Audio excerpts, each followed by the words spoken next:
So this is what we would call a spicy take. It is strange the way people treat death and react to death if they truly believe in an afterlife. In Twelfth Night, Olivia's mourning her brother's death, and the fool comes up to her and says, I'm going to prove that you're a fool. And she says, go on then. And he says, like, why are you crying? Why are you upset? And it's because my brother's dead. And she says that he's in heaven. And he says, I think he's probably gone to hell. And she goes, no, he's in heaven. And he goes, well, more fool you for mourning someone who's in heaven.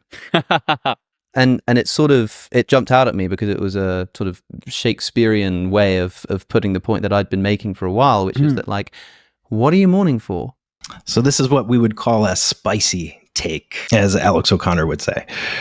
So they seem to think that it's silly or inconsistent for believers, Christians, or religious people in general, I suppose, to mourn the death of a loved one if they believe that they're in heaven. And to me, I can't really wrap my head around this. I'm not sure why that would follow. And maybe you can help me out with this, you atheists. Maybe I'm misunderstanding Alex here. Of course, people are going to be upset, right? Their loved one just died.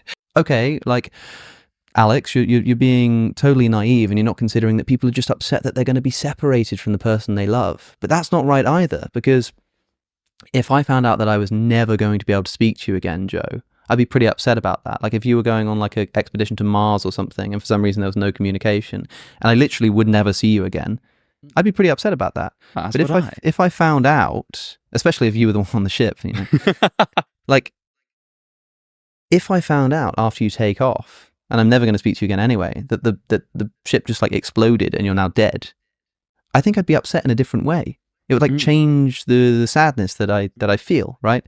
And so intuitively to me, it can't just be the separation. There has to be something stronger about the death itself. And okay, so he would be upset in a different way. I think that's true. Yeah, I 100% think that's true. But so let's just run through that example for a second. If he's separated from his friend, and for the rest of his life, that's the idea here, he's going to grieve. But then if he finds out that the spaceship or the rocket, whatever, explodes and his close friend dies, well, then he's saying, well, that surely that the grief is increased. Surely that's a different kind of grief. And I would say, yeah, of course it is. I mean, in the beginning, you're just mourning your separation from your friend, right? Whereas in the second scenario, you're not just mourning your separation. This is the type of grief now is you're mourning that person's potential life. You're mourning the fact that they're no longer in this life, experiencing that adventure of a lifetime, or whatever you want to call it. So this is what I genuinely don't understand. So he says, like a Christian critic objecting to his argument, Alex, you're being totally naive because, of course, people are going to be upset, right? Their loved one just died, and specifically because they're separated from the person that they love, which makes good sense. But then Alex says, but that's not right either, because if a person finds out that their loved one is being separated from them forever, but is still alive, basically, that person will grieve. But if their loved one dies, surely that grief is different, right? Okay, so let's say it's different, and you're mourning not just the separation of a loved one from a loved one, but the potential life that they had on this earth, which is a good thing to have, of course, right, in the Christian paradigm, because the good that you do on this earth is one of the most important parts of reality, or is in fact the most important part of reality, to love God with everything that you have and are, and love your neighbor as yourself, basically, right? Those are the two greatest commandments. So I'm not sure how it follows that the Christian should feel no grief, or minimal grief, maybe he's saying, when their loved one dies, because surely death is a different sort of grief compared to mere separation. So it's weird, because it seems to me like he's admitting that he would feel grief from the separation alone. So he's justifying the Christian's grief if he's doing an internal critique. But he's saying that the grief is maybe not as bad as the death of the loved one, which I think would be true from a purely material perspective. But the believer also has to take into account the other side of the coin, which is the afterlife, right? Which means that there certainly is a seed of hope and joy. And I think maybe that's the missing element there that he's not taking into account. I think from the outside looking in, it can be easy to see Christians grieving and think that that's all they're doing, right? And if that's all that they're doing, then they are being inconsistent, right? Because your loved one is in a better place. Your loved one is in paradise where there are no tears, right? There's no suffering, no pain, or something to that effect, right? So I could see where he's coming from there, but I think what he's not taking into consideration is the fact that at every Christian funeral that I've ever been to, and I think this is just par for the course, the sermon and the focus of the people present is not just on grieving the person's death, right? Grieving the fact that they're separated from this person, but also recognizing the fact that this person is now in a better place. And that creates, I would say, at least a seed of hope and joy, which grows over time.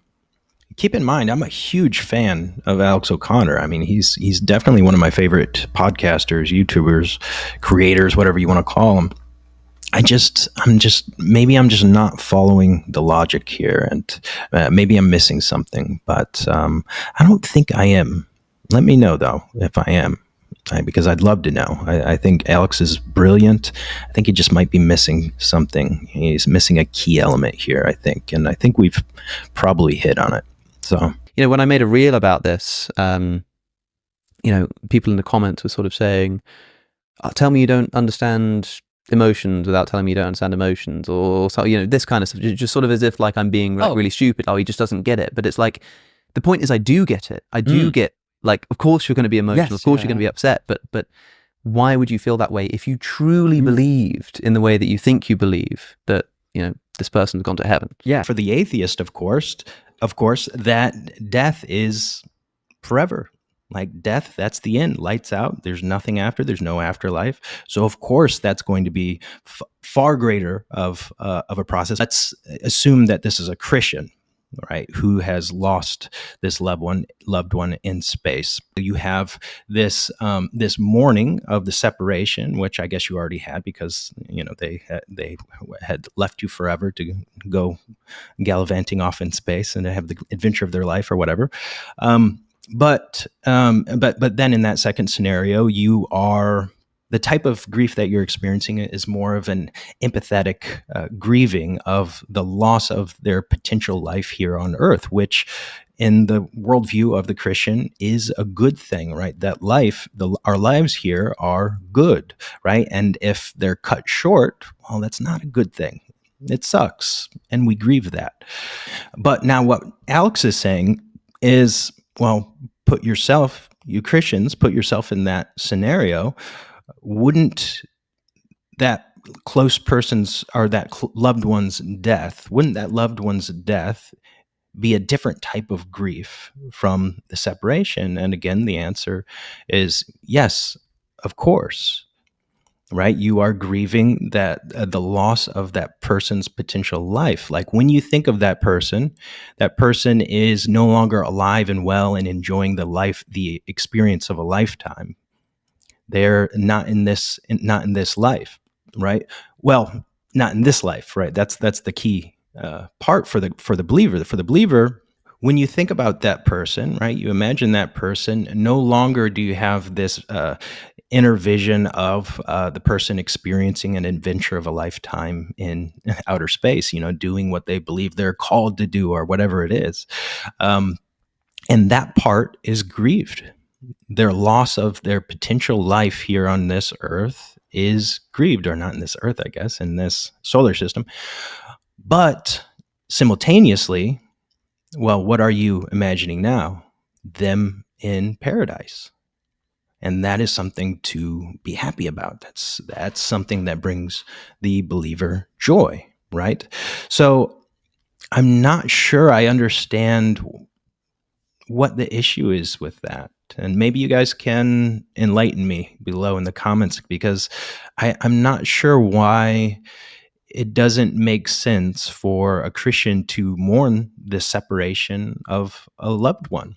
But there is that hope and that rejoicing. And I think that's the missing ingredient here. I think that maybe Alex isn't able to put himself in a believer's shoes, being an atheist or an agnostic, and realize that there's more than one emotion present, right? Even at the funeral, even in that immediate season of grieving, while that grief is the primary emotion, there still is the hope and even joy, or you could call it a seed of joy, perhaps, in many cases, where that certainly isn't the focus. It's not the immediate focus, but gradually over time, that it becomes the primary, right? Or you could say maybe they're both primary. I don't know. It's going to vary from person to person, but that is the case. And I think that's perfectly reasonable. So that's what I think. Let me know in the comments below what your thoughts are. Maybe I'm missing something. It's a possibility. And I'm very open to that possibility. If you enjoyed this video, give it a like, share, subscribe, and thank you for your support. I will see you in the next one.